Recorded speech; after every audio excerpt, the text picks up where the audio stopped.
Right now, I'm currently finishing 2 months of operational duty in Gaza, and Gaza is one of really just a beautiful piece of land. It's a beautiful piece of land with clear sand and great beaches, and just all in all, you can turn the place into a Garden of Eden, a beachside, a beachfront, upscale communities.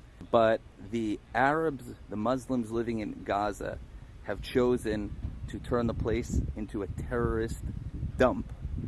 Thank you, Michael Rappaport. Is that you, Michael Rappaport, behind those shades? I feel like I've heard this one before. Remember, Michael Rappaport made the argument that there was just like, why didn't they build any theaters? Why didn't they have any festivals in Gaza? Why don't they focus on their own shit, man? Why do they gotta keep launching these rockets into Israel? Focus on your own society, dog. This is what this guy's saying. They squandered their land. They don't know what they're doing. That's why we have to go in there. Also, how old is this dude? Literally, you're 45, still believing in Santa Claus? I mean, what's wrong with you? What's going on in this guy's personal life that he thinks that what he's saying is not completely unhinged? Says the prison guard. Yes, the Nazis are telling the Jews that they squandered their opportunities. So it's to the concentration camp we go. That's the problem with Gaza, to be fair. Not enough parties. Not enough festivals, dude. Why can't Palestinians mow their own lawn?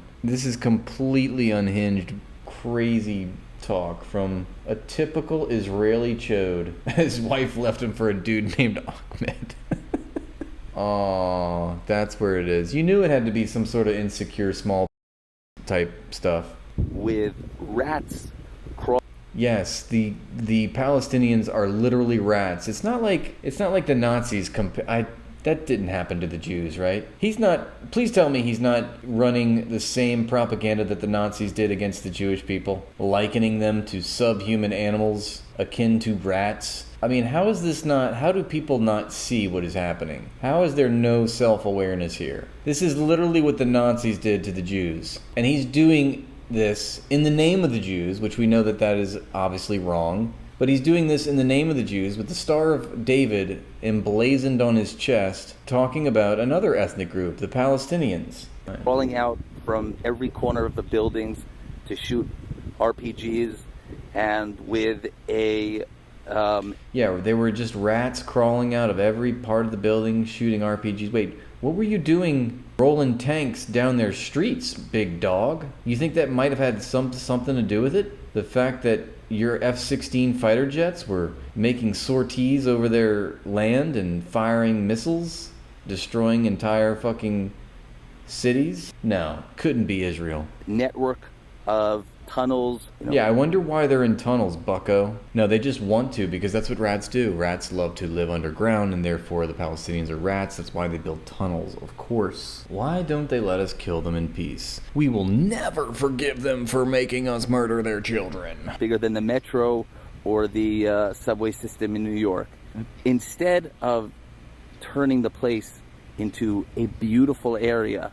The irony is that Irgun and Haganah had tunnels under Jerusalem used to kill British soldiers, and to this day old munitions are being found from like 80 years ago. It makes sense to call them terror tunnels since you hide there in terror when being bombed. Thank you, Brendan. Yeah, weird. Why can't Gazans import concrete? Instead of actually making this the Singapore of the Middle East, they... Yes. Why isn't... He's literally learned... This guy's just literally repeating shit that he's heard. It's like, yeah, that slaps. We've heard these talking points. They say the same things. Why isn't Gaza like Singapore? They have had, Hamas has governed the Strip since 2007. Why didn't they turn it? No, they squandered it. Hamas is corrupt. They squandered it. Why isn't it downtown Singapore? Why is it the poorest place on earth? Well... has nothing to do with the illegal blockade and siege. Has nothing to do with the fact that the entire economy of the Gaza Strip has been reduced to being smuggled in through tunnels. No.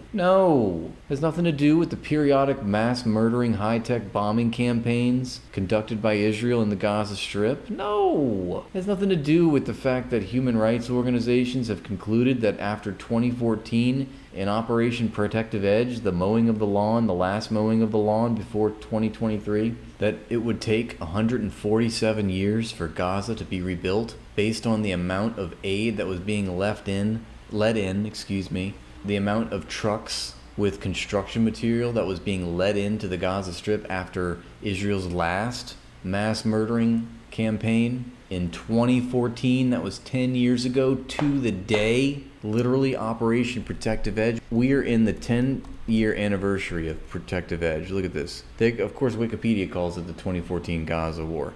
We know it's Operation Protective Edge, an egregious war crime. The worst thing to happen to the Gaza Strip since the last thing that was the worst thing to happen to the Gaza Strip. Let's see, August. It was from July 8th to August 26th, 2014. It was 51 days of death and destruction. Okay, that was literally, what if you think back, what were Gazans doing 10 years ago to the day? Well, they were being murdered by Israel. It's still happening. It's far worse now. When you say two-state solution, I just say, shut your mouth. Israel has no right to exist. Nixon ordered Cambodian genocide. Clinton sent cruise missiles to Sudan, people died. Gave the orders to do drone strike.